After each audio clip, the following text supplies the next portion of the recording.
Hello friends, സഹകാരി raise പ്ലസിൻ്റെ മറ്റൊരു sociology ക്ലാസ്സിലേക്ക് സ്വാഗതം. അപ്പോൾ ഇത്രയും നാൾ നമ്മൾ ഡിസ്കസ് ചെയ്ത തിങ്കേഴ്സൊക്കെ നിങ്ങൾ റിവിഷൻ ചെയ്ത് ക്ലാസ്സൊക്കെ കണ്ട് റിവിഷൻ ചെയ്ത് നന്നായിട്ട് പഠിക്കുന്നു എന്ന് വിശ്വസിക്കുന്നു. അപ്പോൾ ഇന്ന് നിങ്ങളുടെ എന്താണ് ഫസ്റ്റ് മൊഡ്യൂളിൽ കുറച്ച് തിയറീസിൻ്റെ ആസ്പെക്ട്സ് അവർ പറഞ്ഞിട്ടുണ്ട്. അതായത് സ്ട്രക്ചറൽ ഫങ്ഷണലിസം, ഫിനോമിനോളജി, അങ്ങനെ അവർ കുറച്ച് കാര്യങ്ങൾ പറഞ്ഞിട്ടുണ്ട്. അപ്പോൾ അവർ ജസ്റ്റ് എന്താണ് സ്ട്രക്ചറൽ ഫങ്ഷണലിസം എന്ന് മെൻഷൻ ചെയ്തിട്ടുള്ളൂ. അതിൻ്റെ കീഴിൽ സ്പെസിഫിക്കലി ഓരോ തിങ്കേഴ്സിനെ നിങ്ങൾക്ക് എടുത്ത് പറഞ്ഞിട്ടില്ല. അപ്പോൾ എനിക്ക് തോന്നുന്നു സ്ട്രക്ചറൽ ഫങ്ഷണലിസം എന്താണെന്നും അതിൻ്റെ കീഴിൽ വരുന്ന തിങ്കേഴ്സിൻ്റെ മെയിൻ കോൺസെപ്റ്റ്സ് എന്താണെന്ന് മാത്രം നിങ്ങൾ അറിഞ്ഞിരുന്നാൽ മതി എന്നായിരിക്കും അവർ ഉദ്ദേശിക്കുന്നത്. അപ്പോൾ എന്താണ് സ്ട്രക്ചറൽ ഫങ്ഷണലിസം അല്ലെങ്കിൽ ഫിനോമിനോളജി, ഇൻറ്ററാക്ഷനിസം എന്നൊക്കെ നിങ്ങൾ അറിഞ്ഞിരിക്കണം. അപ്പോൾ അവരൊരു സ്റ്റേറ്റ്മെൻറ്റ് തരുവാണ്. ഇപ്പം സ്ട്രക്ചറൽ ഫങ്ഷണലിസം ആണെങ്കിൽ അത് റിലേറ്റഡ് ഒരു സ്റ്റേറ്റ്മെൻറ്റ് വന്നിട്ട് ഇത് ഏത് തിയറി റിലേറ്റ് ചെയ്തിട്ടുള്ള ക്വസ്റ്റൻ ആണ് അല്ലെങ്കിൽ സ്റ്റേറ്റ്മെൻ്റ് ആണെന്ന് ചോദിച്ചാൽ അത് സ്ട്രക്ചറൽ ഫങ്ഷണലിസം ആണ്. അല്ലെങ്കിൽ ആ സ്റ്റേറ്റ്മെൻറ്റ് ഇൻറ്ററാക്ഷനിസം സ്കൂൾ റിലേറ്റഡ് ആണ് എന്ന് മനസ്സിലാക്കാൻ നിങ്ങൾക്ക് പറ്റണം. അപ്പം അങ്ങനത്തെ എന്താണ് കോൺസെപ്റ്റ്സ്, അങ്ങനത്തെ ഏരിയാസ് ആണ് നമ്മൾ ഇന്ന് ഡിസ്കസ് ചെയ്യാൻ പോകുന്നത്. അപ്പോൾ ഫസ്റ്റ് നമുക്ക് എന്താണ് സ്ട്രക്ചറൽ ഫങ്ഷണലിസം എന്താണെന്ന് നോക്കാം. നമ്മൾ ഇതിനു മുന്നേ ഒരു ക്ലാസ്സിൽ സ്ട്രക്ചറൽ ഫങ്ഷണലിസം ഡിസ്കസ് ചെയ്തിട്ടുള്ളതാണ്. നമ്മൾ റോബർട്ട് കെ മേർട്ടനൊക്കെ ഡിസ്കസ് ചെയ്തിട്ടുണ്ടായിരുന്നു. എന്താണ് latent function, manifest function, Robert K മേർട്ടൻ്റെ തന്നെ ഡിസ്ഫങ്ഷൻ കോൺസെപ്റ്റ്സ് ഒക്കെ നമ്മൾ ഓൾറെഡി ഡിസ്കസ് ചെയ്തതാണ്. അപ്പം അത് തന്നെയാണ് ഇതിലും പറയുന്നത്. നമുക്കൊന്നും കൂടി എന്താണ് സ്ട്രക്ചറൽ ഫങ്ഷണലിസം എന്താണെന്ന് നോക്കാം. So structural functionalism is a major theory in sociology that sees society as a system made up of different parts. അപ്പോൾ എന്താണ് ഒരു സൊസൈറ്റി എന്ന് പറയുന്നത് is made up of different parts. നമ്മൾ പറഞ്ഞാണ് നമ്മുടെ ഹ്യൂമൻ ബോഡി തന്നെ, നമ്മുടെ ഹ്യൂമൻ ഫിസിക്കൽ ബോഡി പോലെ തന്നെ നമ്മുടെ സൊസൈറ്റിയും something that is made up of different parts. Okay, അപ്പോൾ നമ്മുടെ ഹ്യൂമൻ ബോഡിയിൽ എന്താണ്, നമ്മുടെ ബ്രെയിൻ ഉണ്ട്, ഹാർട്ട് ഉണ്ട്, ലിവർ ഉണ്ട്, അതെല്ലാം ഫങ്ഷൻ ചെയ്യും പോലെ, അതെല്ലാം ഒന്ന് ചേർന്നൊരു ഹ്യൂമൻ ബോഡി ഫങ്ഷൻ ചെയ്യും പോലെ തന്നെയാണ് ഒരു സൊസൈറ്റിയിൽ ഡിഫറെൻറ്റ് പാർട്സ്. അപ്പോൾ സൊസൈറ്റിയിൽ ഡിഫറെൻറ്റ് പാർട്സ് എന്തായിരിക്കാം? ഇൻഡിവിജ്വൽസ്, ഗ്രൂപ്പ്സ്, അതേപോലെ എന്താണ് institutions, family, marriage, educational institutions, government institutions, ഇതെല്ലാം ഒന്നിച്ച് ഫങ്ഷൻ ചെയ്താൽ മാത്രമേ ഒരു സൊസൈറ്റി നല്ല രീതിയിൽ ഒരു സോഷ്യൽ ഓർഡർ നിലനിർത്തിക്കൊണ്ട് ഒരു സൊസൈറ്റി മുന്നോട്ട് പോവുകയുള്ളൂ. അപ്പോൾ ആ ഒരു കോൺസെപ്റ്റിനെ ഡിഫൈൻ ചെയ്യുന്ന, അല്ലെങ്കിൽ അങ്ങനെയാണ് ഒരു സമൂഹം പ്രവർത്തിക്കുന്നത് എന്ന് നമുക്ക് മനസ്സിലാക്കി തരുന്ന ഒരു തിയറിയാണ് സ്ട്രക്ചറൽ ഫങ്ഷണലിസം എന്ന് പറയുന്നത്. ഓക്കെ, അപ്പോൾ society is made up of different parts, അല്ലെങ്കിൽ എന്താണ് സ്ട്രക്ചേഴ്സ്, പാർട്സ് അല്ലെങ്കിൽ എന്താണ് സ്ട്രക്ചേഴ്സ്. ഓക്കെ, സ്ട്രക്ചേഴ്സ് എന്ന് പറയുമ്പോൾ അതിനൊരു ഒരു ഘടന കാണും. സൊസൈറ്റിയുടെ ഓരോ പാർട്സിനും ഒരു ഘടന കാണും. ആ ഘടനകളെല്ലാം കൂടി ഒന്നിച്ചുകൂടി പ്രവർത്തിക്കുന്ന ഒരു സോഷ്യൽ സിസ്റ്റമാണ് നമ്മുടെ സൊസൈറ്റി അല്ലെങ്കിൽ സമൂഹം എന്ന് പറയുന്നത്. So each part has a function. അപ്പോൾ ഒരു സ്ട്രക്ചർ ഉണ്ട് എന്ന് നമുക്ക് ഈ ഒരു ആസ്പെക്ട് ചെയ്ത് മനസ്സിലായി. ഓരോ ഘടനകൾ സമൂഹത്തിലുണ്ട് എന്ന് നമുക്ക് മനസ്സിലായി. ആ ഘടനകൾക്ക് ഓരോ സ്ട്രക്ചറിനും ഓരോ ഘടനയ്ക്കും അതിൻ്റേതായൊരു റോള് പ്ലേ ചെയ്യാൻ കാണും, അതിൻ്റേതായൊരു ഫങ്ഷൻ ഉണ്ട്. Each part has a function അല്ലെങ്കിൽ role that helps keep society stable and working properly. നമ്മുടെ സമൂഹം സ്റ്റേബിൾ ആയിട്ട് പ്രത്യേകിച്ച് പ്രശ്നമൊന്നുമില്ലാതെ, ഒരു പ്രശ്നവും ഇല്ല എന്നല്ല നമ്മൾ പറയുന്നത്, ഡെഫിനറ്റ്ലി പ്രശ്നങ്ങൾ ഉണ്ടാവും. പക്ഷെ എപ്പോഴും പ്രശ്നങ്ങൾ മാത്രമാണോ? അല്ല, ഇടയ്ക്കിടയ്ക്ക് സ്റ്റെബിലിറ്റിയും ഇക്വിലിബ്രിയവും ഒക്കെ വേണം. എന്നാൽ മാത്രമേ നമുക്കതിനൊരു സമൂഹം എന്ന് പറയാൻ കഴിയുകയുള്ളൂ. So stable and working properly. അപ്പോൾ ഘടനകളുണ്ട്. ആ ഘടനകൾക്കെല്ലാം ഓരോരോ ഫങ്ഷൻസ് ഉണ്ട്. അങ്ങനെ അതിൻ്റെ ഫങ്ഷൻസ് ഓരോരോ ഘടനകൾ മീറ്റ് ചെയ്യുമ്പോഴാണ് സ്റ്റേബിളായിട്ട് നമ്മുടെ സൊസൈറ്റി മുന്നോട്ട് പോകുന്നത്. Just like the human body. അപ്പോൾ ഞാൻ പറഞ്ഞതുപോലെ തന്നെയാണ് just like the human body has organs. നമുക്ക് ഓർഗൻസ് ഉള്ളതുപോലെ തന്നെ ഹാർട്ട്, ലങ്സ്, ബ്രെയിൻ, അങ്ങനെ പല ഓർഗൻസ് ഉള്ളതുപോലെ തന്നെ that's work together. Society has institutions. അപ്പോൾ നമ്മളിവിടെ ഹ്യൂമൻ ബോഡിയിൽ ഓർഗൻസ് പറയുമ്പോൾ നമ്മുടെ സൊസൈറ്റിയിൽ എന്തായിരിക്കും ആ സ്ട്രക്ചേഴ്സ് എന്ന് പറയുന്നത്? ഇൻസ്റ്റിറ്റ്യൂഷൻസ് ആയിരിക്കും. ഇൻസ്റ്റിറ്റ്യൂഷൻസ് ഒക്കെ എന്താണെന്ന് നമ്മൾ വ്യക്തമായിട്ട് പഠിച്ചതാണ്. ഇൻസ്റ്റിറ്റ്യൂഷൻസ് ആയിരിക്കും. അവിടെ ഫാമിലി, സ്കൂൾ, റിലീജിയൻ, എക്കോണമി, ഇതെല്ലാം ഇൻസ്റ്റിറ്റ്യൂഷൻസ് ആണ്, നമുക്ക് ഓൾറെഡി അറിയാവുന്നതാണ്. ഈ ഇൻസ്റ്റിറ്റ്യൂഷൻസ് എല്ലാം എന്ത് ചെയ്യുന്നു? ഒന്നിച്ച് പ്രവർത്തിക്കുന്നു. They work together to maintain what? To maintain social order. Okay, so എന്താണ് സ്ട്രക്ചറൽ ഫങ്ഷണലിസം എന്ന് പറയുന്ന തിയറീൻ്റെ കീ ആസ്പെക്ട്സ് എന്ന് നമുക്ക് നോക്കാം. അപ്പോൾ അത് സമൂഹത്തിനെ ഒരു എന്താണ് സിസ്റ്റമായിട്ടാണ് കാണുന്നതെന്ന് നമുക്ക് ഓൾറെഡി അറിയാം. So it see society as a system. Society seen as a complex system. എന്താണ് സൊസൈറ്റി ഒരു എളുപ്പമുള്ള കാര്യമല്ല. നമുക്ക് പെട്ടെന്ന് എന്താണ് നമ്മുടെ സമൂഹത്തെ എന്താണ് അതിൻ്റെ ടോട്ടലായിട്ട് നമുക്ക് മനസ്സിലാക്കാൻ പറ്റില്ല. ഡെഫിനറ്റ്ലി എന്താണ് അതൊരു കോംപ്ലക്സ് സിസ്റ്റമാണ്. ഒരു എന്താണ് ഒരുപാട് എന്താണ് ക്രിട്ടിക്കലായിട്ടുള്ള ഒരുപാട് പ്രശ്നങ്ങളും ഒരുപാട് കാര്യങ്ങളും ഒക്കെ ഉള്ള ഒരു കോംപ്ലക്സ് ആയിട്ടുള്ള ഒരു സിസ്റ്റമാണ് എന്ത് നമ്മുടെ സമൂഹം എന്ന് പറയുന്നത്. അതിന് പല പല പാർട്സ് ഉണ്ട്, പല പല സ്ട്രക്ചേഴ്സ് ഉണ്ട്. അതുകൊണ്ട് തന്നെ it is very very complex system. അപ്പോൾ നമ്മുടെ societies what kind of system എന്ന് ചോദിച്ചാൽ എന്താണ് ഇറ്റ് ഇസ് വെരി കോംപ്ലക്സ്. എന്തായാലും സിമ്പിൾ ആയിട്ടുള്ള നമുക്ക് പെട്ടെന്ന് മനസ്സിലാക്കിയെടുക്കാൻ പറ്റുന്ന ഒരു എന്താണ് ഒരു സിസ്റ്റം അല്ല നമ്മുടെ സൊസൈറ്റി എന്ന് പറയുന്നത്. ആൻഡ് ദീസ് പാർട്സ് ഇൻക്ലൂഡ് നമ്മൾ നേരത്തെ പറഞ്ഞ പോലെ തന്നെ എന്താണ് നമ്മുടെ ഓരോരോ ഇൻസ്റ്റിറ്റ്യൂഷൻസ്. മെയിൻലി എന്താണ് നമ്മുടെ പ്രൈമറി സോഷ്യലൈസിങ് ഏജൻ്റായ family,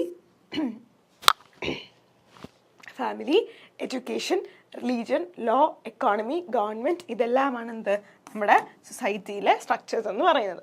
and each part work together എന്താണ് to keep the whole system stable and functioning. അപ്പം ഈ ഒരു ഹോൾ സൊസൈറ്റി എന്ന് പറയുന്ന ഈ ഒരു ഹോൾ സിസ്റ്റത്തിനെ എന്താണ് സ്റ്റേബിളായിട്ട് എന്താണ് ഒന്നിച്ച് കൊണ്ടുപോകാൻ, ഒന്നിച്ച് ഫങ്ഷൻ ചെയ്യാൻ ഈ ഓരോരോ സിസ്റ്റമും ഈ ഓരോരോ ഇൻഡിവിജ്വൽ സിസ്റ്റമും എന്ത് ചെയ്യുന്നു നമ്മളെ അതിന് സഹായിക്കുന്നു. ഓക്കെ, അതാണ് എന്ത് സൊസൈറ്റി ആസ് എ സിസ്റ്റം എന്ന് പറയുന്നതിൻ്റെ മീനിങ് എന്ന് പറയുന്നത്. ഇനി നെക്സ്റ്റ് എന്താണ് ഓരോ സ്ട്രക്ചറിനും എന്താണ് ഓരോരോ ഫങ്ഷൻസ് ഉണ്ട്. നമ്മൾ നേരത്തെ പറഞ്ഞ പോലെ ഓരോ സ്ട്രക്ചറിനും അതിൻ്റേതായ പ്രത്യേകതരം റോള് അല്ലെങ്കിൽ ഫങ്ഷൻ പ്ലേ ചെയ്യാൻ കാണും. So each structure in society has a function. അതിൻ്റേതായിട്ടുള്ള പർപ്പസ്, അതിൻ്റേതായിട്ടുള്ള ഒരു ജോബ് അല്ലെങ്കിൽ അതിൻ്റേതായിട്ടുള്ള പർപ്പസ് എന്താണ് ഓരോ എന്താണ് ഇൻസ്റ്റിറ്റ്യൂഷനും കാണും. For example what is the function of family? Definitely എന്താണ് സോഷ്യലൈസേഷൻ, എന്താണ് പിന്നെന്താണ് അവരുടെ ചിൽഡ്രനും പ്രൊവൈഡ് ചെയ്യുക, പിന്നെ ബേസിക് എക്കണോമിക് ആസ്പെക്ട്സ് ചെയ്യുക, ഇതെല്ലാമാണ് എന്ത് ഫാമിലിയുടെ ഫങ്ഷൻ എന്ന് പറയുന്നത്. സോ ഈ ഫങ്ഷൻസ് ആണ് എന്ത് നമ്മളെ ഹാർമണി മെയിൻറ്റെയിൻ ചെയ്യാൻ സഹായിക്കുന്നത്. ഹാർമണി മാത്രമാണോ? അല്ല, to maintain order, stability and also എന്താണ് ഹാർമണി. ഓക്കെ, ആൻഡ് നെക്സ്റ്റ് എന്താണ് ഒരു എക്സാമ്പിൾ നോക്കുക. ഫാമിലി എന്ത് ചെയ്യുന്നു? റേസ് എന്താണ് ചിൽഡ്രനെ എന്താണ് റേസ് ചെയ്യാൻ നമ്മളെ ഹെൽപ്പ് ചെയ്യുന്നു. നമ്മളെ സോഷ്യലൈസേഷനിൽ കൂടി നമ്മളെ വാല്യൂസ് പഠിപ്പിക്കുന്നു, സോഷ്യൽ ഓർഡർ പഠിപ്പിക്കുന്നു, എന്താണ് നോംസ്, റൂൾസ്, ഇതെല്ലാം നമ്മളെ പഠിപ്പിക്കുന്നു. പിന്നെ എഡ്യൂക്കേഷൻ എന്ത് ചെയ്യുന്നു? എഡ്യൂക്കേഷൻ എന്ന് പറഞ്ഞാൽ നമ്മൾ എഡ്യൂക്കേഷണൽ ഇൻസ്റ്റിറ്റ്യൂഷനാണ് ഇവിടെ ഉദ്ദേശിക്കുന്നത്. നമ്മളിപ്പോൾ എന്തിൻ്റെ എക്സാമ്പിൾസ് ആണ് പറയുന്നത്? എങ്ങനെയാണ് ഓരോരോ ഇൻസ്റ്റിറ്റ്യൂഷനും അവരുടേതായിട്ടുള്ള ഫംഗ്ഷൻ ഉള്ളത്, ആ ഫംഗ്ഷൻ്റെ എക്സാമ്പിൾസ് ആണ് എന്ത് നമ്മളിപ്പോൾ ഇവിടെ പറയുന്നത്. സോ ഫാമിലി ആണെങ്കിൽ നമ്മൾ പറഞ്ഞു ചിൽഡ്രനെ റേസ് ചെയ്യുന്നു, അല്ലെങ്കിൽ എന്താണ് ടീച്ചേഴ്സ് വാല്യൂസ്, അതായത് ടോട്ടലി നമുക്ക് എന്ത് പറയാം സോഷ്യലൈസേഷൻ ആണ് എന്ത് ഒരു ബേസിക് ഫാമിലി ഫംഗ്ഷൻ എന്ന് പറയുന്നത് നമുക്ക് പറയാം. സോ എഡ്യൂക്കേഷണൽ ഇൻസ്റ്റിറ്റ്യൂഷൻ ആണെങ്കിൽ എന്താണ് നമുക്ക് അവരെന്ത് ചെയ്യുന്നു? അറിവ് പകർന്നു തരുന്നു. അതുമാത്രമല്ല എന്താണ് ഒരു എഡ്യൂക്കേഷണൽ ഇൻസ്റ്റിറ്റ്യൂഷനിൽ നിന്നായിരിക്കും നമ്മൾ എന്താണ് ബേസിക്കലി ഡിസിപ്ലിൻ പഠിക്കുന്നത്. ഡിസിപ്ലിനും ഒരു റെസ്പോൺസിബിലിറ്റിയും കുറച്ചുകൂടി ഷെയറിങ് ആസ്പെക്ട്സ് ഒക്കെ നമുക്ക് വരുന്ന എവിടെയായിരിക്കും? ഒരു എഡ്യൂക്കേഷണൽ ഇൻസ്റ്റിറ്റ്യൂഷനിൽ നമ്മൾ പോകുമ്പോഴായിരിക്കും. പിന്നെന്താണ് വി ഹാവ് റിലീജിയൻ.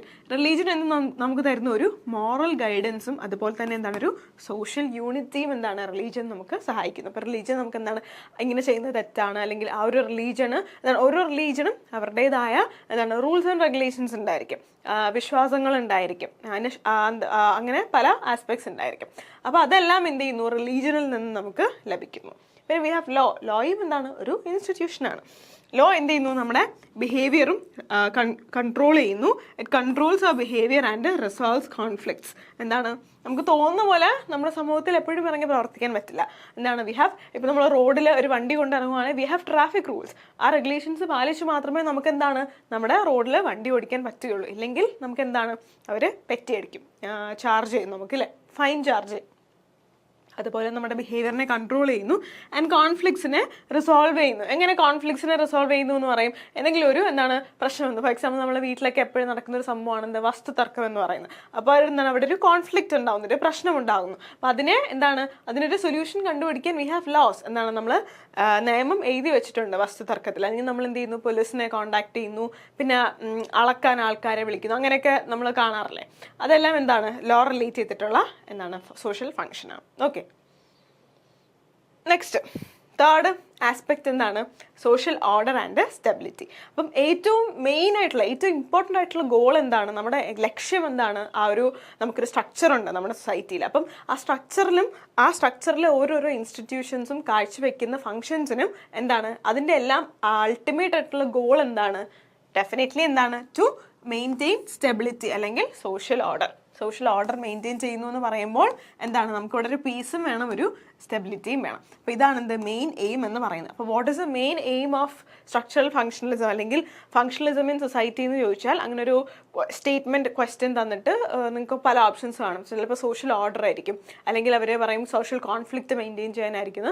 പല ഓപ്ഷൻസ് തന്നാൽ you have to choose what, social order അല്ലെങ്കിൽ സോഷ്യൽ സ്റ്റെബിലിറ്റി എന്നൊക്കെ തന്നാൽ you have to choose that as the correct answer. Okay. So if all parts work well together, society stays balanced. അപ്പോൾ എന്താണ്, സൊസൈറ്റിയിലുള്ള എല്ലാ പാർട്സും, for example ഇത് ഓരോരോ parts ആണെന്ന് consider ചെയ്യുക. അപ്പം ഈ പാർട്സ് എല്ലാം ഒന്നിച്ച് വർക്ക് ടുഗെദർ ആയാൽ മാത്രമേ എന്താണ് ഇതൊരു ഹോൾ പിരമിഡ് ആയിട്ട് ഇങ്ങനെ നിൽക്കുകയുള്ളൂ. പക്ഷേ ആലോചിച്ച് നോക്കുക, if it is not working together, for example ഇവിടുന്ന് ഒരാൾ ഡീവിയേറ്റ് ചെയ്ത് ഇങ്ങോട്ട് പോവാണ്, ഇവിടുന്ന് ഒരാൾ ഡീവിയേറ്റ് ചെയ്ത് ഇങ്ങോട്ട് പോകണം, അങ്ങനെ പല സ്ഥലത്തു നിന്നും ആൾക്കാർ ഡീവിയേറ്റ് ചെയ്ത് പോയാൽ ഇതൊരു ഹോൾ പിരമിഡ് സ്ട്രക്ചറായിട്ട് നിൽക്കാൻ പറ്റുകയില്ല. അവിടെ എന്ത് ചെയ്യുന്നു, ഒരു അൺബാലൻസ് ഉണ്ടാകുന്നു, ബാലൻസിങ് ഇല്ലാതാകുന്നു. അപ്പോൾ അവിടെ സോഷ്യൽ ഓർഡർ മെയിൻറ്റെയിൻ ചെയ്യാൻ നമുക്ക് സാധിക്കുന്നതല്ല. അപ്പോൾ ആ ഒരു സോഷ്യൽ ഓർഡർ മെയിൻറ്റെയിൻ ചെയ്തൊരു ബാലൻസ് വർക്ക് ചെയ്യിപ്പിക്കാനാണെന്ത് നമ്മൾ ഈ സ്ട്രക്ചറൽ ഫങ്ഷണലിസം തിയറിയിൽ കൂടെ നോക്കുന്നത്. Okay. So if one part fails it can affect the whole system. ഒരു സംഭവത്തിൽ ഒരു ചെറിയ പ്രശ്നം ഉണ്ടായാൽ മതി. ഫോർ എക്സാമ്പിൾ നമ്മുടെ ലോ പെട്ടെന്ന് ബ്രേക്ക് ഡൗൺ ആയി, ആരും റൂൾസും റെഗുലേഷൻസ് ഒന്നും പാലിക്കുന്നില്ല. അപ്പോൾ എന്താണ് അവിടെ വലിയൊരു പ്രശ്നം ഉണ്ടാവുന്നു. എന്താണ്, കുറ്റകൃത്യങ്ങൾ കൂടുന്നു, ആരും ട്രാഫിക് നിയമങ്ങൾ പാലിക്കുന്നില്ല, തോന്നുന്ന പോലെ പലരും പല സ്ഥലത്തോട്ട് പോകുന്നു. അത് നമുക്ക് ഭയങ്കര പ്രശ്നമുള്ള കാര്യമാണ് അല്ലേ. അപ്പം it affects the whole system. ആ ഒരു ലോ നമ്മൾ പാലിക്കാതിരുന്നാൽ തന്നെ നമ്മുടെ സമൂഹത്തിലെ മറ്റുള്ള എല്ലാ കാര്യത്തിലും അത് ബാധിക്കുന്നു.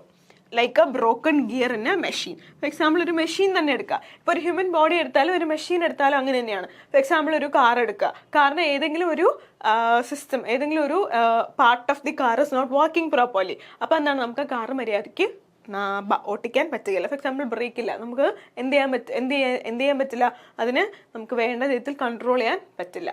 അപ്പോൾ ആ ഒരു മെഷീൻ, ഹോൾ മെഷീൻ തന്നെ എന്താണ്, അതൊരു പ്രശ്നം തന്നെയാണ്. ഓക്കെ. അതാണ് ഇവിടെ സോഷ്യൽ ഓർഡർ ആൻഡ് സ്റ്റെബിലിറ്റി കൊണ്ട് ഉദ്ദേശിക്കുന്നത്. Okay. Next, structure and function. അപ്പോൾ സ്ട്രക്ചർ എന്ന് പറഞ്ഞാൽ എന്താണ്, ഇത് ഓർഗനൈസ്ഡ് പാർട്സ് ഓഫ് സൊസൈറ്റി. അതായത് ഇൻസ്റ്റിറ്റ്യൂഷൻസ് പോലെ ഒരു സൊസൈറ്റിയിലെ ഓർഗനൈസ്ഡ് പാർട്സിനെയാണ് നമ്മൾ സ്ട്രക്ചർ എന്ന് പറയുന്നത്. ഫങ്ഷൻ എന്താണ്, റോൾ ദീസ് പാർട്സിൽ. അപ്പം നിങ്ങൾക്ക് കൂടുതൽ കുറച്ചുകൂടി മനസ്സിലാവാൻ വേണ്ടിയിട്ടാണ് പിന്നെ ഇത് ഓരോന്നായിട്ട് എടുത്തെടുത്ത് പറയുന്നത്. കാരണം ഇപ്പം നമ്മൾ സ്ട്രക്ചറൽ ഫങ്ഷണലിസം എന്താണെന്ന് നമ്മൾ ഹോളായിട്ട് പറഞ്ഞു പോകുന്നു. അപ്പോൾ സ്ട്രക്ചർ എന്താണ്, ഫങ്ഷൻ എന്താണെന്ന് നിങ്ങൾക്ക് ചിലപ്പോൾ ക്ലിയർ ആവുന്നുണ്ടാവില്ല. അപ്പം അത് നിങ്ങൾക്ക് കംപ്ലീറ്റ്ലി മനസ്സിലാവാൻ വേണ്ടിയിട്ടാണ് പിന്നെയും അതെന്താണ് ബ്രേക്ക് ഡൗൺ ചെയ്ത് ഓരോ കോൺസെപ്റ്റ്സ് ആയിട്ട് പറഞ്ഞു തരുന്നത്. ഓക്കെ. അപ്പോൾ സ്ട്രക്ചർ എന്താണ്, നമ്മൾ നേരത്തെ പറഞ്ഞ പോലെ എന്താണ്, ഓരോ സൊസൈറ്റിയിലുള്ള ഓർഗനൈസ് ആയിട്ടുള്ള പാർട്സിനെയാണ് നമ്മൾ സ്ട്രക്ചർ എന്ന് പറയുന്നത്. ഫോർ എക്സാമ്പിൾ എന്താണ്, ഇൻസ്റ്റിറ്റ്യൂഷൻസ്. നമ്മൾ ഈ പറഞ്ഞ കാര്യങ്ങൾ തന്നെയാണ് അതാണ് സ്ട്രക്ചർ. അപ്പം ഈ ഓരോ ഇൻസ്റ്റിറ്റ്യൂഷൻസിനും എന്താണ് പ്ലേ ചെയ്യാനുള്ള റോളിനെയാണ് നമ്മൾ ആ ഫംഗ്ഷൻ എന്ന് പറയുന്നത്. അതാണ് സ്ട്രക്ചറും ഫംഗ്ഷനും എന്ന് പറയുന്ന രണ്ട് വേർഡിൻ്റെ ഡിഫറൻസ് ഓഫ് മീനിങ് എന്ന് പറയുന്നത്. ഓക്കെ. സോ അപ്പോൾ ഈ ഫങ്ഷൻസ് എന്ന് പറയുന്നത് രണ്ട് ടൈപ്പ് ഉണ്ട്. നമ്മളിത് നേരത്തെ ഡിസ്കസ് ചെയ്തതാണ്. മാനിഫെസ്റ്റ് ഫംഗ്ഷനുണ്ട്, ലേറ്റൻറ്റ് ഫംഗ്ഷനുണ്ട്. മാനിഫെസ്റ്റ് ഫംഗ്ഷൻ എന്ന് പറഞ്ഞാൽ എന്താണ്, ദ ഇൻറ്റൻറ്റഡ് ആൻഡ് ഒബ്വിയസ് പർപ്പസിനെയാണ് നമ്മൾ മാനിഫെസ്റ്റ് ഫംഗ്ഷൻ എന്ന് പറയുന്നത്. അപ്പോൾ ഇൻറ്റൻറ്റഡ് അല്ലെങ്കിൽ ഒബ്വിയസ് പർപ്പസ് എന്ന് പറഞ്ഞാൽ എന്താണ്, നമുക്ക് ഡയറക്റ്റ്ലി ഒരു കാര്യം നമ്മൾ ചെയ്യുന്നു. അപ്പോൾ നമുക്കറിയാം അതിൻ്റെ റിസൾട്ട്, അതിന് നമുക്ക് തിരിച്ചു കിട്ടുന്ന റിസൾട്ട് ഇതായിരിക്കുമെന്ന് നമുക്ക് ഡയറക്റ്റ്ലി അറിയാം. അത് നമുക്ക് ആരും പറഞ്ഞു തരേണ്ട ആവശ്യം ഇല്ല. ഫോർ എക്സാമ്പിൾ തൊട്ടാവാടി എന്ന് പറയുന്നൊരു ചെടിയിൽ നമ്മൾ തൊട്ടാൽ അത് വാടും എന്ന് നമുക്ക് ഓൾറെഡി അറിയാം. നമുക്ക് ഡയറക്റ്റ്ലി അതറിയാം, എല്ലാവർക്കും അതറിയാവുന്ന കാര്യമാണ്. അതാണ് മാനിഫെസ്റ്റ് ഫംഗ്ഷൻ എന്ന് പറയുന്നത്. ഫോർ എക്സാമ്പിൾ ഇവിടെ മറ്റൊരു എക്സാമ്പിൾ പറഞ്ഞിട്ടുണ്ട്, school teacher subjects like maths and science. എന്താണ്, നമുക്ക് അറിയാവുന്ന കാര്യമാണ്. നമ്മൾ സ്കൂളിൽ പോയാൽ എന്താണ്, നമുക്ക് maths, science, physics, chemistry, English ഇതുപോലുള്ള വിഷയങ്ങൾ നമുക്ക് പഠിക്കാൻ പറ്റുമെന്ന് നമുക്ക് ഓൾറെഡി അറിയാവുന്ന കാര്യമാണ്. അപ്പോൾ ഇത് first type of function. And second type of function is what, latent function. Latent function ആണ് ഒരു ഹിഡൻ അല്ലെങ്കിൽ അൺപ്ലാൻഡ് ഇഫക്റ്റ് എന്ന് പറയുന്നത്. അതായത് ലേറ്റൻറ്റ് ഫംഗ്ഷൻ എന്തായിരിക്കുമെന്ന് നമുക്ക് ഡയറക്റ്റ്ലി അറിയില്ല. നമ്മൾ അതിലോട്ട് ഇറങ്ങിച്ചെന്ന് ആ ഒരു റിസൾട്ട് നമുക്ക് എപ്പോഴെങ്കിലും ലഭിക്കുമ്പോഴായിരിക്കും നമുക്ക് അങ്ങനെ ഒരു ഫംഗ്ഷൻ ആ ഒരു സംഭവത്തിന്, നമ്മൾ ചെയ്യുന്ന ഒരു സംഭവത്തിനുണ്ട് എന്ന് നമുക്ക് മനസ്സിലാവുന്നത്. അല്ലാതെ ഡയറക്റ്റ്ലി നമ്മൾ ഒരു കാര്യം ചെയ്താൽ ഈ റിസൾട്ട് നമുക്ക് കിട്ടുമെന്ന് അറിയാത്ത സാഹചര്യങ്ങളാണ് ലേറ്റൻറ്റ് ഫംഗ്ഷൻസ് എന്ന് പറയുന്നത്. അപ്പോൾ എന്താണ്, ഇവിടെ നമ്മൾ സ്കൂളിൻ്റെ എക്സാമ്പിളാണ് രണ്ട് ആസ്പെക്റ്റിലും എടുക്കുന്നത്. അപ്പോൾ ഫസ്റ്റ് എന്താണ്, സ്കൂളിൽ പോയാൽ നമുക്കറിയാം ഇങ്ങനെയുള്ള വിഷയങ്ങൾ നമുക്ക് പഠിക്കാം. അത് എല്ലാവർക്കും ഡയറക്റ്റ്ലി അറിയാം. ഇനി മറ്റൊരു ഫംഗ്ഷൻ എന്താണ്? School also teachers discipline and helps form friendships. അപ്പോൾ ഇത് നമുക്ക് ഡയറക്റ്റ്ലി കിട്ടുന്ന ഫംഗ്ഷൻ അല്ല. നമ്മൾ സ്കൂളിൽ പോയി ഒരുപാട് നാൾ കഷ്ടപ്പെട്ട് ആ ഒരു റൊട്ടീനിലോട്ട് നമുക്ക് കിട്ടുന്ന ഒരു ആസ്പെക്റ്റ് ആണ് എന്താ ഡിസിപ്ലിൻ എന്ന് പറയുന്നത്. ഡയറക്റ്റ്ലി ഒരു ദിവസം രാവിലെ സ്കൂളിൽ ചെന്നിരുന്നാൽ നമുക്ക് ഡിസിപ്ലിൻ കിട്ടുകയില്ല, ഫ്രണ്ട്സിനെ കിട്ടുകയില്ല. നമ്മൾ ഓവർ ദ ടൈം ബിൽഡ് ചെയ്തെടുക്കുന്ന കാര്യങ്ങളാണ് എന്ത് ഈ ഡിസിപ്ലിൻ അല്ലെങ്കിൽ ഫ്രണ്ട്ഷിപ്സ് എന്നൊക്കെ പറയുന്നത്. അപ്പോൾ അതാണ് എന്ത് ലേറ്റന്റ് ഫംഗ്ഷൻ എന്ന് പറയുന്നത്. ഹിഡൻ ആയിട്ടുള്ള അൺപ്ലാൻഡ് ആയിട്ടുള്ള കാര്യങ്ങൾ. ഓക്കെ, നിങ്ങൾക്ക് നന്നായിട്ട് മനസ്സിലായി എന്ന് വിചാരിക്കുന്നു. കാരണം വളരെ സിമ്പിളായിട്ടാണ് ഇത് ബ്രേക്ക് ഡൗൺ ചെയ്ത് പറഞ്ഞിരിക്കുന്നത്. ഓക്കെ, പിന്നെന്താണ്? സോഷ്യൽ പ്രോബ്ലംസ് ഉണ്ടാവും. അതായത് നമ്മുടെ സൊസൈറ്റിയിൽ നല്ല കാര്യങ്ങൾ മാത്രമല്ല സ്റ്റെബിലിറ്റി മാത്രമാണ് ഉണ്ടാവുന്നതെന്ന് നമ്മൾ എപ്പോഴെങ്കിലും പറഞ്ഞിട്ടുണ്ടോ? ഇല്ല. സ്റ്റെബിലിറ്റി ആണ് മെയിൻലി എപ്പോഴും ഉണ്ടാവേണ്ടത്. പക്ഷെ അതിൻ്റെ കൂടെ തന്നെ എന്താണ് ഡെഫിനറ്റ്ലി കോൺഫ്ലിക്ട്സും പ്രശ്നങ്ങളും ഉണ്ടാവും. അപ്പോൾ അതിനെയാണ് നമ്മൾ സോഷ്യൽ പ്രോബ്ലംസ് എന്ന് പറയുന്നത്. അപ്പോൾ അതിനെ കുറച്ചുകൂടി തിയറട്ടിക്കലി വിളിക്കുന്ന ഒരു ടേം ആണ് ഡിസ്ഫങ്ഷൻസ് എന്ന് പറയുന്നത്. അപ്പോൾ നമ്മൾ റോബർട്ട് കെ മെർട്ടന്റെ കാര്യം ഡിസ്കസ് ചെയ്തപ്പോൾ നമ്മൾ പറഞ്ഞാണ് ലേറ്റന്റ് മാനിഫെസ്റ്റ് ഫംഗ്ഷനും ഡിസ്ഫങ്ഷനൊക്കെ റോബർട്ട് കെ മെർട്ടന്റെ കോൺസെപ്റ്റ്സ് ആണെന്ന് നമ്മൾ പറഞ്ഞിട്ടുണ്ടായിരുന്നു. So when a part of society does not work properly, അപ്പം ഏതെങ്കിലും ഒരു സൊസൈറ്റിയുടെ ഏതെങ്കിലും ഒരു ഘടന, ഏതെങ്കിലും ഒരു സ്ട്രക്ചർ അതിൻ്റെ ഫംഗ്ഷൻ നന്നായിട്ട് ചെയ്യുന്നില്ല, തെറ്റായിട്ടോ അല്ലെങ്കിൽ മര്യാദയ്ക്കോ ചെയ്യുന്നില്ല എന്ന് പറയുമ്പോൾ അവിടെ എന്ത് ചെയ്യുന്നു? ഒരു അൺബാലൻസിങ് സ്റ്റേറ്റ് വരുന്നു. അതിനെയാണ് നമ്മൾ ഡിസ്ഫങ്ഷൻ എന്ന് പറയുന്നത്. ഫോർ എക്സാമ്പിൾ, ഒരു മെഷീൻ പ്രോപ്പർലി വർക്ക് ചെയ്യുന്നില്ല. അപ്പോൾ എന്ത് ചെയ്യുന്നു? ആ മെഷീൻ ഒരു ഡിസ്ഫങ്ഷൻ സംഭവിച്ചു. അപ്പോൾ അതേ സെയിം തന്നെയാണ് അതിനെ സൊസൈറ്റി ആയിട്ട് മറിച്ചിട്ടാൽ മതി. അത് സെയിം കാര്യം തന്നെയാണ്. അതിനെയാണ് നമ്മൾ ഡിസ്ഫങ്ഷൻ എന്ന് പറയുന്നത്. സോ ദിസ് ക്യാൻ ഡിസ്റ്റർബ് അപ്പോൾ നമ്മൾ സോഷ്യൽ ഓർഡറിനെ ഇത് എന്ത് ചെയ്യാം? ഡിസ്റ്റർബ് ചെയ്യിക്കാം.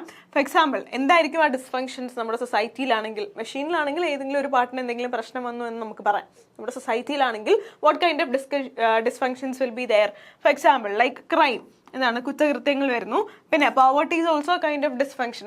ദാരിദ്ര്യം എന്ന് പറയുന്നത് നമ്മുടെ ഒരു സൊസൈറ്റിയിൽ പ്രോബ്ലമാണ്. അത് കാരണം കോൺഫ്ലിക്റ്റും അൺസ്റ്റെബിലിറ്റിയും നമ്മുടെ സൊസൈറ്റിയിൽ ഇഷ്ടം പോലെ ഉണ്ട്. പിന്നെ ഫാമിലി ബ്രേക്ക് ഡൗൺ. നമ്മുടെ ചിലപ്പോൾ എല്ലാവർക്കും ഫാമിലി നന്നായിട്ട് മുന്നോട്ട് കൊണ്ടുപോകാൻ പറ്റണമെന്നില്ല. ചില ഇഷ്യൂസ് ചില ഫാമിലീസിൽ ഡെഫിനറ്റ്ലി ഉണ്ടാവും. അപ്പോൾ ഫാമിലി ബ്രേക്ക് ഡൗൺ സംഭവിക്കുന്നു. അതും is A kind of dysfunction. So but even problems can sometimes help society adapt and change. പക്ഷെ ഈ ഉള്ള ഡിസ്ഫങ്ഷൻസ് ഫുള്ളി തെറ്റായ കാര്യമാണെന്ന് നമ്മൾ പറയുന്നില്ല. അതാണ് സ്ട്രക്ചറൽ ഫങ്ഷണലിസത്തിൻ്റെ മറ്റൊരു ഇമ്പോർട്ടൻ്റ് ആയിട്ടുള്ള പോയിന്റ്. ഈ ഡിസ്ഫങ്ഷൻസ് നമ്മുടെ സൊസൈറ്റിയിൽ ഒട്ടും ആവശ്യമില്ലാത്ത കാര്യം അല്ല. ഡിസ്ഫങ്ഷൻസ് കാരണം നമ്മുടെ സൊസൈറ്റിയിൽ മാറ്റങ്ങൾ സംഭവിക്കുന്നു. ഫോർ എക്സാമ്പിൾ, പോവർട്ടി ഉള്ളത് കൊണ്ടാണ് നമുക്ക് പോവർട്ടി അലീവിയേഷൻ മെഷേഴ്സും നമ്മൾ എംപ്ലോയ്മെൻറ്റ് ഓപ്പർച്യൂണിറ്റീസ് ഒക്കെ കൂടുതൽ കൂട്ടാനും ഒക്കെ നമ്മൾ നോക്കുന്നത്. പക്ഷെ ക്രൈം സംഭവിക്കുന്നത് കൊണ്ടാണ് നമ്മൾ അതിന് തടയാനുള്ള ലോസ് നമ്മുടെ കയ്യിലുള്ളത്. അല്ലെങ്കിൽ അതിങ്ങനെ സംഭവിച്ചുകൊണ്ടേയിരിക്കും. മനസ്സിലായില്ലേ? ഒരു ക്രൈം ഒരു സ്ഥലത്ത് നടക്കുമ്പോഴാണ് ഇങ്ങനെയും കുറ്റകൃത്യങ്ങൾ ചെയ്യാമെന്ന് നമുക്ക് മനസ്സിലാവുന്നത്. അപ്പം നമ്മൾ എന്ത് ചെയ്യുന്നു? ആ കുറ്റകൃത്യം പിന്നീട് നടക്കാതിരിക്കാൻ വേണ്ടി നമ്മൾ അവിടെ പുതിയൊരു ലോ ഫോർമുലേറ്റ് ചെയ്യുന്നു അല്ലെങ്കിൽ ക്രിയേറ്റ് ചെയ്യുന്നു. ഓക്കെ, അപ്പോൾ ഡിസ്ഫങ്ഷൻസ് സംഭവിക്കുമ്പോൾ അതിന് വേണ്ടിയിട്ടുള്ള സൊല്യൂഷൻസ് നമ്മൾ അതിൻ്റെ കൂടി കണ്ടുപിടിക്കുന്നുണ്ട്. അങ്ങനെയും സോഷ്യൽ ചേഞ്ച് സംഭവിക്കുന്നു. അപ്പോൾ ഡിസ്ഫങ്ഷൻസ് ഒരിക്കലും നമ്മുടെ സൊസൈറ്റിയിൽ വേണ്ട എന്ന് നമ്മൾ പറയുന്നില്ല. അത് നമ്മളെന്ന് പറഞ്ഞാൽ സ്ട്രക്ചറൽ ഫങ്ഷണലിസം എന്ന തിയറി പറയുന്നില്ല. സ്ട്രക്ചറൽ ഫങ്ഷണലിസം പറയുന്നത് നമ്മുടെ സൊസൈറ്റിയിൽ എന്ത് സംഭവിച്ചാലും നമുക്ക് ആവശ്യമുള്ള കാര്യം തന്നെയാണെന്നാണ് ഫങ്ഷണലിസം പറയുന്നത്. ഓക്കെ, അതാണ് ഈ ഒരു സെന്റൻസിലൂടെ മീൻ ചെയ്യുന്നത്. But even social problems can sometimes, ചില സമയത്ത് അത് സോഷ്യൽ പ്രോബ്ലംസ് അല്ലെങ്കിൽ ഡിസ്ഫങ്ഷൻസ് സൊസൈറ്റീനെ സഹായിക്കാം. എങ്ങനെ? പുതിയ കാര്യങ്ങളിലോട്ട് അഡാപ്റ്റ് ചെയ്യാനും പുതിയ മാറ്റങ്ങൾ കൊണ്ടുവരാനും സഹായിക്കാം. ഓക്കെ, അപ്പോൾ നമുക്കിനി സ്ട്രക്ചറൽ ഫങ്ഷണലിസം റിലേറ്റ് ചെയ്തിട്ടുള്ള കുറച്ച് മേജർ ആയിട്ടുള്ള തിങ്കേഴ്സ് ആരാന്ന് നോക്കാം. അപ്പോൾ ചിലപ്പോൾ ഈ തിങ്കറിൻ്റെ പേര് തന്നിട്ട് ഇവർ ഏത് സ്കൂൾ ഓഫ് തോട്ടിലാണെന്ന് ചോദിക്കാം. അല്ലെങ്കിൽ ചിലപ്പോൾ ആ ഒരു തിങ്കറിൻ്റെ ഏതെങ്കിലും ഒരു കോൺസെപ്റ്റ് തന്നിട്ട് ആ കോൺസെപ്റ്റ് എന്താണെന്ന് മീൻ ചെയ്യുന്നത് ചോദിക്കാം. അപ്പോൾ നിങ്ങൾക്ക് ഞാൻ ഈ ഒരു മൊഡ്യൂൾ സ്റ്റാർട്ട് ചെയ്യുന്ന ക്ലാസ്സിൽ ഞാൻ പറഞ്ഞായിരുന്നു, നിങ്ങൾ സോഷ്യോളജിയിൽ ഡിഗ്രിയോ അല്ലെങ്കിൽ ഒരു MA അല്ലെങ്കിൽ എടുക്കാനല്ല നിങ്ങൾ ഈ ക്ലാസ് കൊണ്ട് ഉദ്ദേശിക്കുന്നത്. നിങ്ങൾക്ക് എക്സാം ക്രാക്ക് ചെയ്യണം. സോ അതിന് വേണ്ടിയിട്ട് മാത്രം പഠിക്കുക തൽക്കാലത്തേക്ക്. പിന്നീട് നിങ്ങൾ നിങ്ങൾക്ക് ആവശ്യമുള്ള പോലെ വായിക്കുകയോ വീഡിയോസ് കാണുകയോ ഒക്കെ ചെയ്യുക. ഓക്കെ, സോ ആദ്യം നമുക്ക് ഇമാനുവൽ ഡർഖൈമിനെ കുറിച്ച് നോക്കാം. അപ്പോൾ ഇമാനുവൽ ഡർഖൈമിനെ കുറിച്ച് ഓൾറെഡി നമ്മൾ പഠിച്ചിട്ടുണ്ട്. അതുകൊണ്ട് എന്താണ് he's one of the founders of this theory. അതായത് സ്ട്രക്ചറൽ ഫങ്ഷണലിസം എന്ന് പറഞ്ഞാൽ തിയറട്ടിക്കൽ ആസ്പെക്റ്റിൽ ബിലീവ് ചെയ്യുന്ന ഒരാളാണ് ഇമാനുവൽ ഡർക്ഹെയിം എന്ന് പറയുന്നത്. സോ ഹി ബിലീവ്ഡ് ദാറ്റ് എന്താണ് society has A life of its on. നമ്മുടെ സമൂഹത്തിനും എന്താണ് അതിൻ്റെതായൊരു എന്താണ് ലൈഫ് ഉണ്ട് എന്ന് അദ്ദേഹം വിശ്വസിക്കുന്നു. പിന്നെ എന്താണ് സോഷ്യൽ ഫാക്ട്സിനെ പറ്റി ഡർക്ഹെയിം പറഞ്ഞിട്ടുണ്ട്. സോഷ്യൽ ഫാക്ട്സ് എന്താണ് നമ്മുടെ ബിഹേവിയറിനെ ഗൈഡ് ചെയ്യുന്ന, നമ്മുടെ സ്വഭാവത്തിനെ ഗൈഡ് ചെയ്യുന്ന എന്താണ് വാല്യൂസും നോംസൊക്കെയാണ് എന്ത് സോഷ്യൽ ഫാക്ട്സ് എന്ന് പറയുന്നത്. നമ്മൾ ഓൾറെഡി ഇമാനുവൽ ഡർക്ഹെയിമിനെ കുറിച്ച് ഡിസ്കസ് ചെയ്തതാണ്. ഓക്കെ, അപ്പോൾ എന്താണ് സോഷ്യൽ ഫാക്ട്സ് ആദി വാല്യൂസ്, അതുപോലെ തന്നെ എന്താണ് വാല്യൂസ് മാത്രമാണോ? അല്ല, വാല്യൂസ്, നോംസ്, കസ്റ്റംസ്, അതുപോലെ തന്നെ rules and institutions that exist outside of the individual. എന്താണ് നമ്മുടെ ഒരു ഇൻഡിവിജ്വലിന് പുറത്താണ് എന്താണ് ഈ കാര്യങ്ങളൊക്കെ നിലനിൽക്കുന്നത്. എന്നിട്ടും എന്ത് ചെയ്യുന്നു, അവർ ആ ഇൻഡിവിജ്വലിനെ കൺട്രോൾ ചെയ്യുന്നു. ഒരിക്കലും എന്താണ് ഒരു ഇൻഡിവിജ്വലിൽ നിലനിൽക്കുന്ന ഒരു കാര്യമല്ല എന്താണ് സോഷ്യൽ ഫാക്ട്സ് എന്ന് പറയുന്നത്. Outside all those things that is outside the individual. ഇപ്പൊ എന്നിൽ നിന്നും എൻ്റെ പുറത്ത് നിൽക്കുന്ന കാര്യങ്ങളാണ് എന്ത് ഈ വാല്യൂസ്, നോംസ്, കസ്റ്റംസ്, ഇൻസ്റ്റിറ്റ്യൂഷൻസ് എന്നൊക്കെ പറയുന്നത്. പക്ഷെ എന്ത് ചെയ്യുന്നു, ഇതെല്ലാം എന്നെ കൺട്രോൾ ചെയ്യുന്നുണ്ട്. അതിനെയാണ് നമ്മൾ സോഷ്യൽ ഫാക്ട്സ് എന്ന് പറയുന്നത്. ബട്ട് ഇറ്റ് എന്താണ് ഇൻഫ്ലുവൻസ് ദെയർ ബിഹേവിയർ. അത് ഇൻഡിവിജ്വലിന് പുറത്തായാലും എക്സിസ്റ്റിംഗ് ഔട്ട്സൈഡ് ഇൻഡിവിജ്വൽ ആയാലും അത് ഓരോ ഇൻഡിവിജ്വലിൻ്റെ ബിഹേവിയറിനെയും കൺട്രോൾ ചെയ്യുന്നു, നിയന്ത്രിക്കുന്നു. Okay, these are like invisible social forces. അപ്പോൾ ഇതെല്ലാം എന്താണ് നമുക്ക് കാണാൻ പറ്റില്ല. അതായത് വാല്യൂസിനെയും നോംസിനെയും നമുക്ക് കാണാൻ പറ്റില്ല. അതൊക്കെ നമ്മൾ മനസ്സിലാക്കുന്ന കാര്യമാണ്. നമ്മൾ വിശ്വസിക്കുന്ന, നമ്മൾ മനസ്സിലാക്കുന്ന കുറച്ച് കാര്യങ്ങളാണ് ഇതെല്ലാം എന്ന് പറയുന്നത്. അപ്പോൾ these are invisible things. Invisible ആയിട്ടുള്ള എന്താണ് കുറച്ച് സോഷ്യൽ ഫോഴ്സസ് ആണ്. നമ്മളെ അത് എന്ത് നയിക്കുന്നു, how people act in society. എങ്ങനെ ഒരു സൊസൈറ്റിയിൽ ആൾക്കാരെ ബിഹേവ് ചെയ്യണം അല്ലെങ്കിൽ പ്രവർത്തിക്കണമെന്ന് നയിക്കുന്ന ഒരു കാര്യമാണ് ഈ ഇൻവിസിബിൾ ആയിട്ടുള്ള സോഷ്യൽ ഫോഴ്സസ് എന്ന് പറയുന്നത്. അപ്പം എന്താണ് society needs solidarity to function. അപ്പം എന്താണ് ഇമാനുവൽ ഡർക്ഹെയിം എന്താണ് പറഞ്ഞത്, നമ്മുടെ സമൂഹത്തിന് എന്താണ് സോളിഡാരിറ്റി വേണം. അതായത് സോളിഡാരിറ്റി എന്ന് പറഞ്ഞാൽ ഒരു ടുഗദർനെസ്, എല്ലാവരും ഒന്നിച്ച് നിൽക്കണം. എന്തിനു വേണ്ടിയിട്ട്? ഒന്നിച്ച് സൊസൈറ്റി പ്രവർത്തിക്കാൻ വേണ്ടിയിട്ട്. ഓക്കെ, അത് കഴിഞ്ഞിട്ട് മറ്റൊരു എന്താണ് സ്ട്രക്ചറൽ ഫങ്ഷനിസ്റ്റ് തിങ്കറാണ് ടാൽകോട്ട് പാസൺ എന്ന് പറയുന്നത്. So he gave A detailed model of how parts of society work together. അപ്പോൾ കുറച്ചുകൂടി എന്താണ് എങ്ങനെ നമ്മുടെ സമൂഹത്തിലെ കാര്യങ്ങൾ അല്ലെങ്കിൽ സ്ട്രക്ചേഴ്സ് ഒന്നിച്ച് വർക്ക് ചെയ്യുന്നു, ഒന്നിച്ച് നന്നായിട്ട് വർക്ക് ചെയ്യുന്നു, ഫങ്ഷൻ ചെയ്യുന്നത് കുറച്ചുകൂടി ഡീറ്റെയിൽഡ് ആയിട്ടുള്ള ആസ്പെക്ട് തന്ന ആളാണ് ടാൽകോട്ട് പാസൺ എന്ന് പറയുന്നത്. So he said that society needs to meet 4 basic needs. 4 basic ആയിട്ടുള്ള നീഡ്സ് മീറ്റ് ചെയ്താൽ മാത്രമേ എന്താണ് സൊസൈറ്റി നല്ല രീതിയിൽ ഫങ്ഷൻ ചെയ്യുന്നുള്ളൂ എന്ന് ആര് പറയുന്നു? ടാൽകോട്ട് പാസൺ പറയുന്നു. ആ ഒരു മോഡലിനെ, ടാൽകോട്ട് പാസന്റെ ആ ഒരു മോഡലിനെ നമ്മൾ പറയുന്ന പേരാണ് അജിൽ മോഡൽ അല്ലെങ്കിൽ അജിൽ സ്കീം എന്ന് പറയുന്നത്. ഓക്കെ, അജിൽ മോഡൽ എന്ന് പറയുന്നത്. അപ്പോൾ അതെന്താണെന്ന് നമ്മൾ നോക്കുന്നതായിരിക്കും. ഓക്കെ, ടാൽകോട്ട് പാസന്റെ തിയറീനെ നമ്മൾ പറയുന്നൊരു പേരാണ് എന്താണ് സോഷ്യൽ സിസ്റ്റം തിയറി എന്ന് പറയുന്നത്. Social systems theory. അപ്പോൾ ഇത് നിങ്ങൾക്ക് കൂടുതൽ ഡീറ്റെയിൽ ആയിട്ട് പഠിക്കാനില്ല, ഞാൻ ജസ്റ്റ് പറഞ്ഞു എന്നേ ഉള്ളൂ. പക്ഷേ ഇവിടെ what you have to focus is AGIL model ആരുടെ കോൺസെപ്റ്റ് ആണ് എന്ന് ചോദിച്ചാൽ ഇറ്റ് ഇസ് ടാൽകോട്ട് പാസൺ. അത് നിങ്ങൾ മറക്കരുത്. ഓക്കെ.